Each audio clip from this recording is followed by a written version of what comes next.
오늘은요, 하나님의 진노를 막 피해 다니는 소극적인 거에 반하여 오늘은 하나님의 영광에 이르는 자, 진노가 무서워서 피하는 게 아니라요, 하나님의 영광으로 나아가는 자, 적극적으로, 지난주는 소극적으로 하나님의 진노를 피할까 했는데 이번에 하나님의 영광으로 나아가는 사람이 누군가, 오늘 말씀을 통해서 하나님의 영광에 나아가는 저와 여러분 되시기를 축복합니다. 하나님의 영광에 이를 수 있는 사람이 있을까? 오늘 우리가 어려서부터 너무 많이 외웠던 말씀 3장 23절인데요 로마서 3장 23절, 이건 막 딸딸 우리가 외우고 있잖아요. 함께 읽어봅니다. 모든 사람이 죄를 범하였음에 하나님의 영광에 이르지 못하더니, 여기 모든 사람, 이 모든 사람을 위해서 바울이 이방인들, 하나님 없이 살아가는 사람, 수준 높은 사람, 차원 다른 사람, 그리고 수준 낮은 사람이나 유대인들이나 우리까지를 다 설명하려고, 이 말씀 나오려고요, 앞에 계속 조금 세상 말로 밑밥을 이렇게 투척해 둔 거예요. 모든 사람이 죄인이다. 남자나 여자나 어린아이나 어르신이나 장년이나 청년이나 지혜로운 자나 지혜가 부족한 사람이나 건강한 사람이나 병에 걸려 시름시름하는 사람이나 모든 사람이 죄인이 되었으므로, 죄를 범하였으므로, 어떤 사람은 이제 원죄만 생각하는 분도 계시는데요, 아니 아담이 왜 그런 하나님 앞에 불순종해서 그 죄가 우리까지 와서 우리를 죄인 만들어서, 이렇게 아담을 원망하는 사람이 있는데요, 거기까지 안 가도 돼요. 나 자신을 보십시오. 나 자신이 의롭습니까? 나 자신이 선합니까? 나 자신의 온전함이 있습니까? 내 마음이 선합니까? 마음의 근거까지, 동기까지 살펴보건대 아담까지 안 가도 모든 사람이 죄를 범하고 있어요. 원죄라고 설명하고 자범죄라고 설명하는데, 원죄까지 안 가도 내 스스로 짓는 죄만 보아도 하루에도 12번 넘게 우리 마음에 죄로 물들어 있지 않나요? 모든 사람이 죄를 범하였으므로 어떻게 해요? 하나님의 영광에 이르지 못한다. 우리 인생의 목적, 성경이 말하는 인생의 목적, 내가 태어나고 내가 지금까지 존재하는 목적이 있다면 그것은 하나님을 기뻐하고 하나님을 영화롭게 하는 거라고 했습니다. 그런데 그 인생에 태어난 목적을 하나님의 영광에 이르지 못하고 있어요. 왜? 죄 때문에. 죄 때문에. 여기 이르지 못하다라는 원어를 살펴보니까 부족하다라는 뜻이래요. 하나님의 영광에 부족하다, 터무니없이 부족하다, 바닥이 바닥. 하나님의 영광에. 왜? 날마다 죄 가운데 살잖아요. 예수 믿었다고 죄 안 짓나요?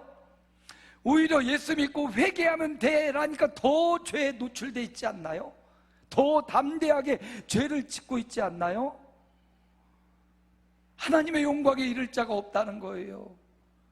인생의 목적대로 사는 사람이 하나도 없다고. 모든 사람이 그토록 하나님의 영광에 너무나 부족하고 밑바닥이 드러났다고. 요즘 강릉에 가뭄이 심해가지고 물이 그렇게 없대요. 그래서 화장실, 공동 화장실 물이요 쫄쫄쫄쫄쫄 나와요. 바닥이 드러나요. 댐이 막 바닥이 드러나고, 강릉 쪽, 강원도 쪽이 그렇게 가뭄이라네요. 이번 주 중에도 비 소식이 있는데 그쪽에도 좀 비가 내려야 될 것 같아요. 같은 나라인데 어느 곳은 물이 많고 어느 곳은 물이 갈급해요. 바닥이 드러났습니다. 여러분, 우리가 예수 믿고 구원받았지만 우리의 삶이 죄로 말미암아 바닥이 드러나서는 안 돼요. 하나님의 영광에 너무나 부족해서 밑바닥이 드러난 인생. 저수지 밑바닥 드러나 보세요. 물이 쫙 덮여 있을 때는 아름답고 푸르르고, 그런데 바닥 드러나면 거기 온갖 쓰레기, 잡동사니, 버린 것들이 거기 다 드러나. 우리 인생도 은혜의 강물이 마르고 은혜의 물이 마르면요, 우리 밑바닥이 드러나요. 근데 은혜로 차 있으면 그 속에 여러 가지가 있어도 잘 숨겨지고 감당할 수가 있어요. 그래서 오늘도 하나님의 은혜의 영광을 채워 주옵소서 기도하는 오늘 되시길 축복합니다. 자, 모든 사람이 하나님의 영광에 이르지 못하니까 영광에 이를 사람이 한 사람도 없는 거예요. 하나님의 영광에 만족하고 그 영광을 채울 수 있는 인생이 없어요. 그래서 하나님께서 3장 25절 말씀을 주시네요. 함께 읽습니다. 이 예수를 하나님이 그의 피로써 믿음으로 말미암는 화목 제물로 세우셨으니 이는 하나님께서 길이 참으시는 중에 전에 지은 죄를 간과하심으로 자기의 의로우심을 나타내려 하심이니, 그래서 그 누구도 하나님의 영광을 꽉 채울 인생이 없기 때문에 하나님이신 그분이 직접 이 땅에 오신 거예요.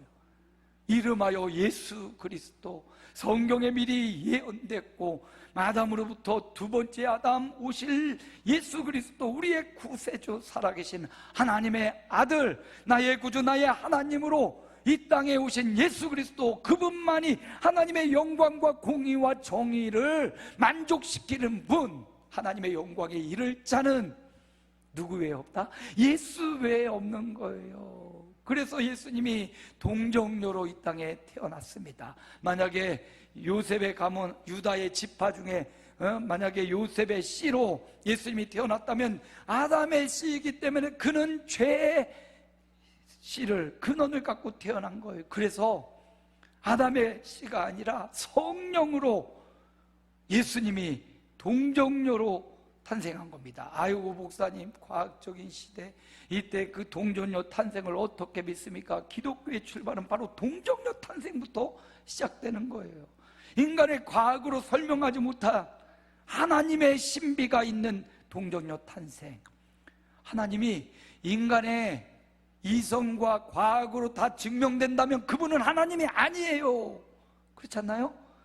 우리의 생각 안에 가둘 수 있는 분이라면 그게 어떻게 신이겠어요? 우리의 이성과 과학과 우리의 머리에 한계에 갇혀 있을 수 있는 분이 아니라고요. 그러니까 하나님이 동정녀로 단 한 분, 이 땅에 오신 예수 그리스도. 그래서 사람들이 너무 명확하게 알아볼 수 있도록 한 사람, 두 사람, 세 사람도 아니고 단 한 사람, 예수님만 동정녀 탄생을 허락하셨어요. 그래서 수많은 사람이 아담 이래 오고 갔지만 누구도 동정녀로 탄생한 사람이 없어요. 박혁것에는 알에서 태어났다고 하는데 신하고요, 실제로 그 누구도 동정녀로 태어난 사람이 없죠. 단 한 분. 그래서 우리가 명확하게, 그래, 이분만이 하나님의 성령의 역사로 태어난 유일한 살아계신 하나님의 아들이구나, 명확하게 우리에게 보여주고, 단 한 분, 전에도 후에도 없고 단 한 분 예수 그리스도만 사람의 한계와 과학을 넘어 하나님의 능력으로 태어난 예수 그리스도, 그분만이요 하나님의 의를 만족해요. 하나님의 영광을 가득 채우고 부족하지 않아요. 하나님의 선을 가득 채우고 하나님의 공의와 정의를 가득 채우는 분, 그분만이 하나님의 영광에 이르는 분이라는 사실을 오늘 말씀 우리에게 가르쳐 줍니다. 근데 그분이요, 하나님의 영광과 정의와 공의를 가득 채운 그분이요 화목제물이 되셔서 우리를 살리려고 대신하여 하나님과 인간 사이에 막힌 담을 허물으시고요, 화목제물이 되어서 그분이 자신을 들여 십자가에 피 흘려 물까지 흘려 죽어주셨어요. 그래서 하나님의 영광에 이르는 자가 늘어나게 됩니다. 어떤 사람이 하나님의 영광에 이르느냐? 예수 그리스도이고요, 그리고 그 예수 그리스도를 믿는 자. 아멘. 24절 함께 읽습니다.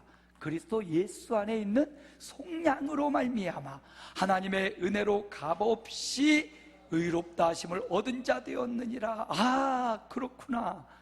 나는 영광이 부족하고 하나님을 기뻐하는 것이 부족하고 나는 하나님을 만족시킨 게 부족하지만 그것을 완성시키고 만족시킨 예수 그리스도, 나의 화목제물이 되신 그 예수 그리스도 안에 있는 속량, 그 예수 그리스도를 믿는 믿음, 바로 그 믿음이 나를 의롭다 인정하고 하나님의 영광에 너무나 밑바닥이 드러났지만 예수 믿는 믿음을 보시고 그 영광을 가득 채워주신다.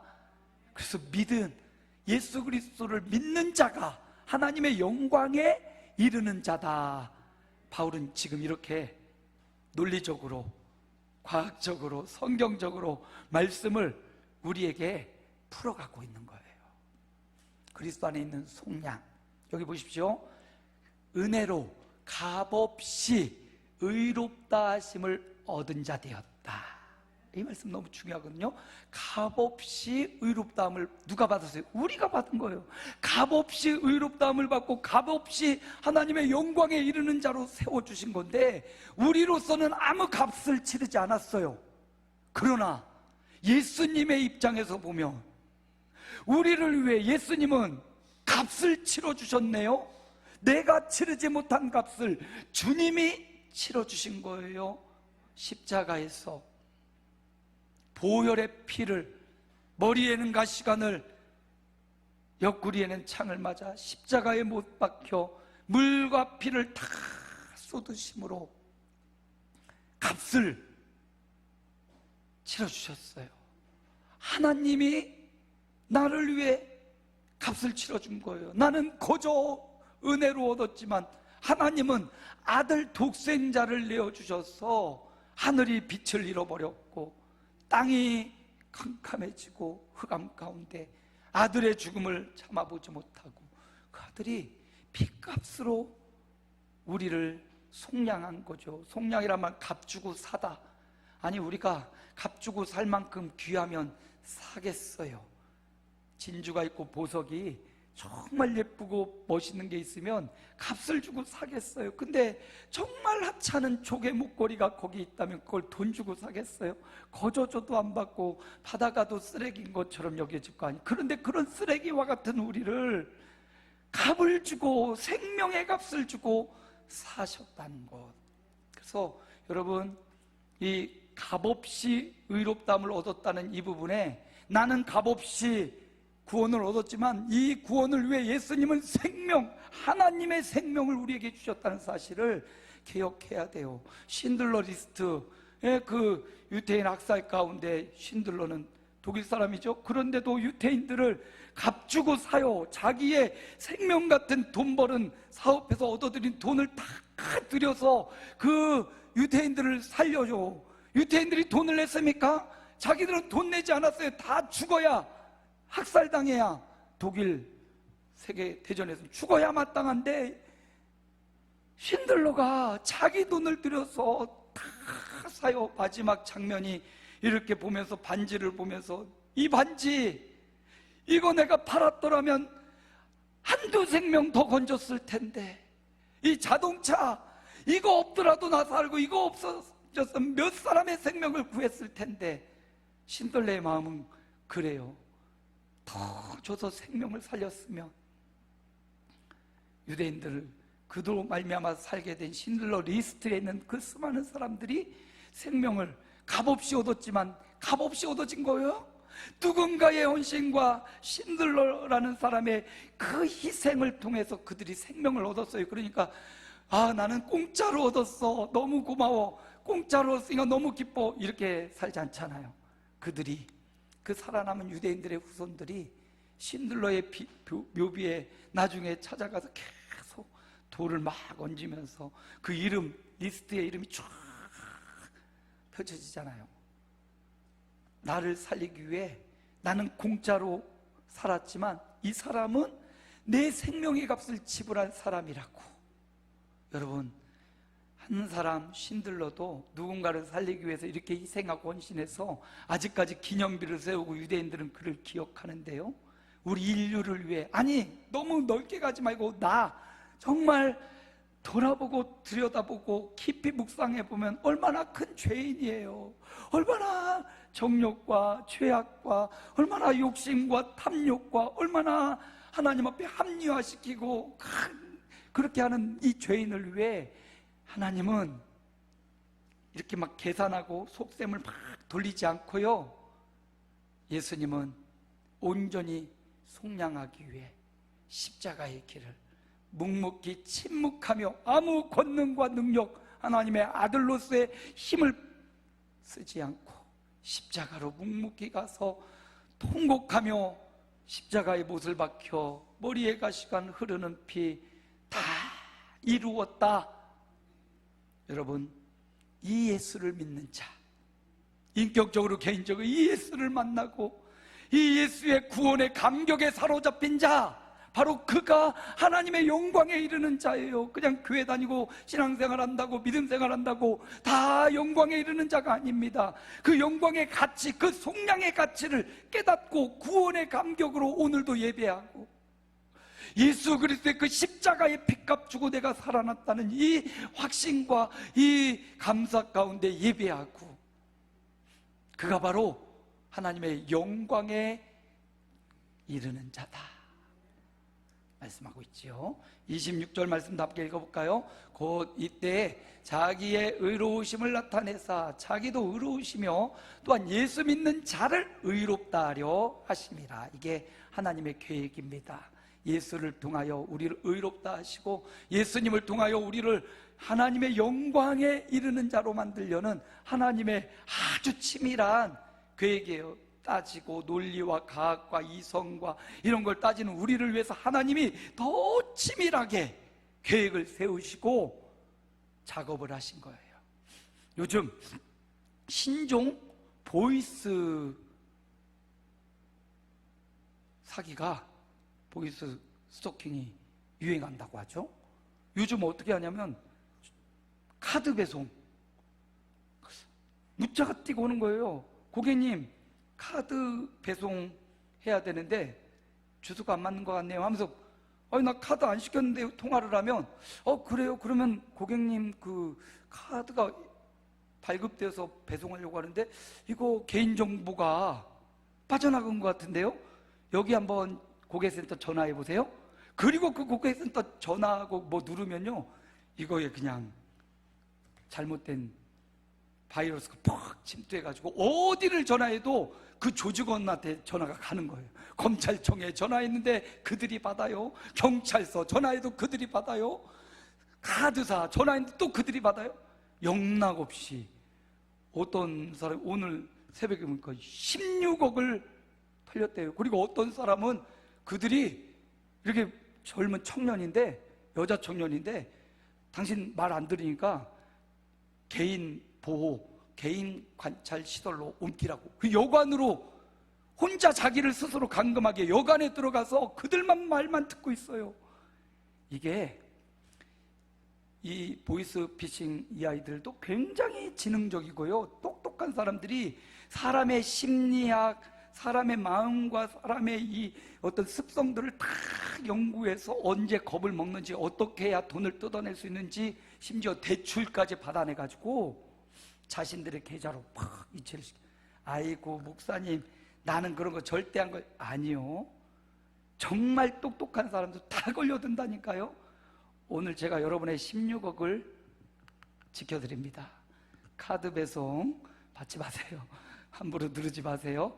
여러분의 16억, 아니 뭐 16억 없어도 여러분의 인생 그거 속았다라는 그 마음으로 인생을 살아가기가요 정말 억울해서 못 살아요.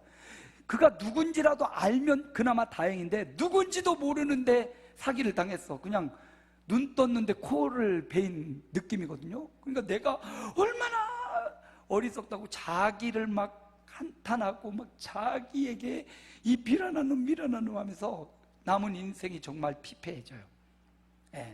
돈이, 당할 돈이 없으면 참 좋겠지만 그래도 여러분의 재산을 잘 보호해야 되잖아요. 우리의 심리, 우리의 믿음을 이용해서 보이스피싱 이 그룹을 이용해가지고 그 그룹이 얼마나 커졌는지 자기들 자체 내 복지도 좋고 자기들 내에서 막 해주는 것도 되게 많고 돈도 정말 어마어마하게 준대요. 그러니까 우리 젊은이들이 그런 업체에 야, 한 달만 있어. 한 달 만에, 한 달하고 막 월급을 이만큼 주니까 3달 만에, 그리고 못 빠져나온다는 거예요. 그 유혹 앞에, 그 돈 앞에 누군가의 피눈물인데 보지도 않고 말로 하고 서로 자기들 짜고 하니까 자기들의 설계가 있단 말이에요. 이렇게 우리 돈을 빼앗아 가는데도 철저한 설계가 있어요. 우리의 믿음과 우리의 의심, 우리의 어떤 이 스마트함을 이용해서 그들은 우리의 돈을 빼가요. 근데요, 하나님은요, 우리 것을 빼가려고, 우리 재산 탈탈 털려고, 우리 건강을 두고 인생을 털려고 이걸 심어놓은 게 아니라고요. 우리의 인생에 진정한 행복, 진정한 평화, 진정한 만족, 진정한 하나님의 나라, 천국을 주시려고 보이스피싱이 아니라 예수 십자가의 피로 생명을 주셔서 죄인된 우리를 구하시려는 하나님의 설계, 계획, 이렇게 치밀하게 짜놨는데 보이스피싱에는 넘어가도 복음에는 안 넘어가. 참, 하나님의 진노가 머물러 있죠. 여러분, 보이스피싱에 절대 넘어가지 마십시오. 무슨 카드 발급했다고 와도 뒤다도 보지 마세요. 카드 있는 것만 해도 충분합니다. 대한민국은 전 세계적으로 카드 발급률이요 90% 이상이래요. 세계적으로. 우리나라는 어느 정도인 줄 알아요? 우리나라는 120%래. 120% 카드 발급률이. 우리나라는 정말 카드를 좋아하나 봐요. 지금 있는 거로도 충분하니까 다른 카드 혜택이 좋다, 뭐가 좋다, 더 발급하지 않아도 돼요. 그러니까 그런 걸로 인해서 우리가 속고 그들의 설계에 누구나 다 넘어갈 수 있어요. 옛날처럼 중국말 쓰면서 우리를 끄집어가지 않거든요. 굉장히 조직적이고 어느 그룹처럼 돼 있어요. 그들의 설계에 넘어가면 다 털립니다. 그동안 수고해서 안 먹고 안 쓰고 허리를 졸라매고 결혼하려고 집 하나 장만하려고 했던 거 다 날리거든요.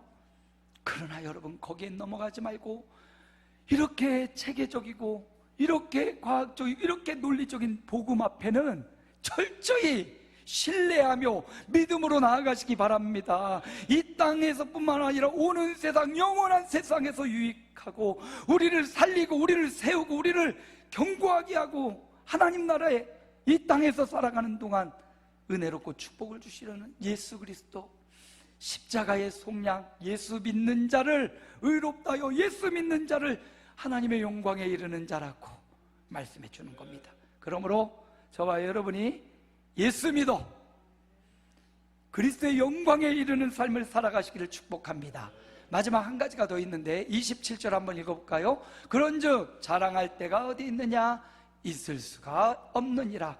무슨 법으로나 행위로나 아니라 오직 믿음의 법으로니라. 뭐 자랑할 게 없다는 거죠. 그러므로 하나님의 영광에 이르는 자가 되었다고 내가 이만큼 잘났어 이렇게 자랑할 것 없고요, 우리를 드러낼 것도 없고요, 오직 믿음만 드러나야 되는데, 여기서 이 믿음은요 그냥 맹목적으로 나 예수 믿어, 나 교회 다녀, 나 10년 됐어, 이게 아니에요. 이 믿음은요 차원이 달라요.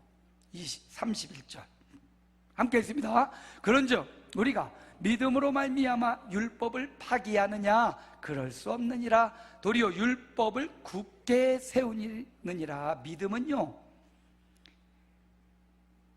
우리가 갖고 있는 이 믿음은요 단순한 맹목적인 신화를 향한 믿음이 아니에요. 이 믿음은요 나를 굳게 세우고, 이 믿음은 교회를 세우고, 이 믿음은 우리의 희생을 일으키고 사랑을 일으키고 우리로 하여금 더 견고하게 하고, 여기 굳게 세운다라는 말은 아주 단단하게 기초가 세워졌다 이 말이거든요. 믿음은 신앙생활을 이제 예수 믿으니까 나 자유로워, 나 구원받아, 그러니까 교회 생활, 뭐 선행을 베푸는 거, 의롭게 살아가는 거, 이거 뭐 예수 믿으면 된다며. 그러니까 예수 믿는다는 걸로 다 되니까 신앙도 교회도 맡겨진 임무도 직무도 다 버리고 마음대로 살아가는 게 믿음이냐? 아니요, 그거는 진짜 믿음이야. 진짜 믿음은 뭐라고요? 율법을 굳게 세우듯이 우리의 헌신을 굳게 세우고, 우리의 사랑을 굳게 세우고, 우리의 믿음을 굳게 세우고, 우리가 하나님을 향한 또 이웃을 향한 선행을 더 굳게 세우고, 믿음의 차원이요 이렇게 행동으로 나타나서 더 견고해지는 거예요. 누가 하나님의 영광에 이를 수 있냐? 믿음으로 교회를 세우고, 믿음으로 사랑을 실천하고, 믿음으로 예배를 드리고, 믿음으로 헌신하고, 믿음으로 하나님 앞에 내 삶과 예물을 드리고, 믿음으로 내 삶을 견고히 세워가는 자. 그래서 믿음의 수준이 예수 믿고 구원받아서 우평강도처럼 그냥 예수여 당신의 나라에서 나를 기억하소서 하는 그 믿음도 중요하지만 그 믿음에 머물러 있지 말고 믿음이 성장하여 그 믿음으로 교회를 세워나가시기 바랍니다. 그 믿음으로 여러분의 가정의 사랑과 우리 공동체의 은혜와 헌신과 봉사와 하나님을 향한 열정이 더 굳게 세워지시기 바랍니다. 그게 바로 하나님의 영광에 이르는 자라고요. 율법을 폐할 수 있느냐? 폐할 수 없다. 오히려 율법을 세우듯이 예수 믿는 믿음은요, 나를 세우고요, 우리 옆에 장로님들과 우리 성도들을 세우고요, 믿음은요 함께 세워져 가고 함께 굳게 되는 거예요. 이 원인을 잘 발견해야 되죠. 제가 장마 전에 장로님 페인트에서 무상으로 페인트를 공급받아 갖고 방수를 했잖아요. 하도, 중도, 상도를 칠해서 저 십자가 종탑 아래, 거기 교회가 세워진 일을 한 번도 방수가 그 이후로 안 됐는데, 거기부터 해가지고 우리 베란다, 여기 베란다, 또 마당 옆에 측면까지 그렇게 방수를 장로님 회사에서 무상으로 지급을 해줘가지고요, 그거 한 100만 원 넘는 금액의 페인트였거든요. 하도, 중도, 상도를 다 칠해서 야, 이제 정말 비와도 끄떡없다 하면서 다 하니까요, 비 좀 내려봤으면 좋겠네. 그래서 진짜 비가 지난주도 막 내렸잖아요. 근데 한 군데가 계속 새요. 어디가 새냐면 우리 1층에 새가족실에 식탁 위에, 거기 새가족실 오면 공부하고 중고등부 공부하는 거기 같은 자리에 계속 물이 톡 떨어져 있는. 요번 주 제가 휴가였는데도 우리 권사님 늘 청소하시거든요. 청소하시다가 사진을 탁 찍어가지고, 목사님 여긴 또 새요. 아니 내가 방수를 그렇게 열심히 해놨는데 왜 새는 거냐고. 지난번에 샜을 때도 제가 천장을 뜯어가지고 확인을 해보고 좀 조치를 취했어요. 야, 이제 안 새겠다. 그런데 요번에 그렇게 많이 비도 안 왔는데 또 그 자리에 정확한 톡톡톡 떨어져. 권사님 그거 치우지 말고 그대로 두세요. 제가 가서 확인해 볼게요. 제가 어제 출근해가지고 다 열어보니까 물이 진짜 아직도 고여가지고 떨어지고 있어요. 우리 이쪽 뒤쪽은 이제 새로 지었지만 이쪽 뒷부분, 이 부분은 예전에 교회 원래 자리고 원래 옛날에 빨간 벽돌로 지어진 건물을 덮씹혔거든요. 그리고 교회 공간이 조금 좁긴 해요. 그걸 다 터서 교회를 지금 조금 더 넓을 수 있는데, 근데 그 공간 사이로 텍스를 열고 보니까 윗 공간이 요만큼이나 넓고 거기 베니아판이 딱 돼 있는데 거기 물이 툭툭툭툭 떨어지고 있는 거예요. 그걸 뻥 수목으로 쳐가지고 떼봤더니 거기에 이상한 게 하나 있어요. 보니까 120mm 파이프예요. 플라스틱 파이프, PVC 파이프가 이렇게 큰 관이 하나 거기로 나와져 있어요. 도대체 이게 뭐지? 옛날 건물에 이미 심어져 있던 이만큼 큰 관이 건물 외벽으로 연결되어 있는 거예요. 이거 수상하다. 그래서 밖으로 막 나가가지고 7발쯤 돼서 끝에서 딱 보니까 거기 진짜 구멍이 이만한 120mm 구멍이 뻥 뚫려서 교회 본당으로 연결이 되어 있는 겁니다. 그래서 비가 많이 이쪽에서 들이치면 거기를 통해 가지고 물이 조금씩 이만큼 파이프가 크니까 물이 거기로 스며들다가 거기서 톡톡톡톡 떨어진 거예요. 아하, 원인을 찾았구나. 그래가지고 얼른 가가지고 실리콘 가져다가 뭐가 있을까 여기 붙일 게 막 아무리 찾아보면 누가 달걀을 먹고 플라스틱 판을 놨더라고요. 그 달걀판 반 잘라가지고 거기다 실리콘 막 잔뜩 칠해가지고 네모나게 탁 해가지고 완전 밀폐를 시켜버렸어요. 이제 비 와봐라. 그 자리 또 새나 안 새나 또 봐야지. 원인을 찾는 게 중요해요. 우리 양방 의학은 결과를 자꾸 치료하려고 하죠. 한방은 원인을 치료하려고 해요. 어떻게 보면 양약은 잠깐 갑작스러운 통증이나 금방 효과가 나타나는 치료에 양약이 좋죠. 그런데 한약은 원인을 발견해서 원인을 치료해요. 그러다 보니까 시간이 오래 걸려요. 조금 더.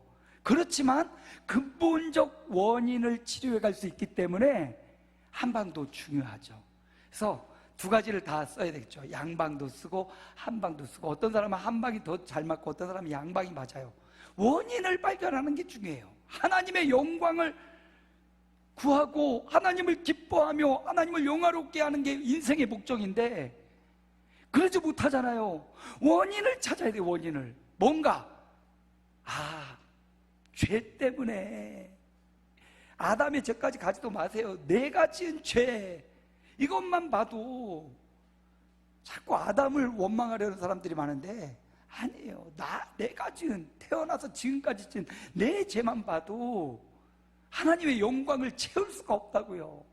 원인을 나로서는 하나님의 영광을 흡족히 만족시켜 줄 만한 거 없구나, 이걸 깨달아야 되고, 예수 그리스도를 발견해서 예수님은 씨가 달라 성령으로 잉태된 하나님의 영광이 가득 채울 수 있는 유일하신 분, 그 예수 그리스도를 알아가고 그 예수 그리스도를 만나고 그 예수를 믿는 자가 돼야 하나님의 영광, 원인이 치료되는 거예요.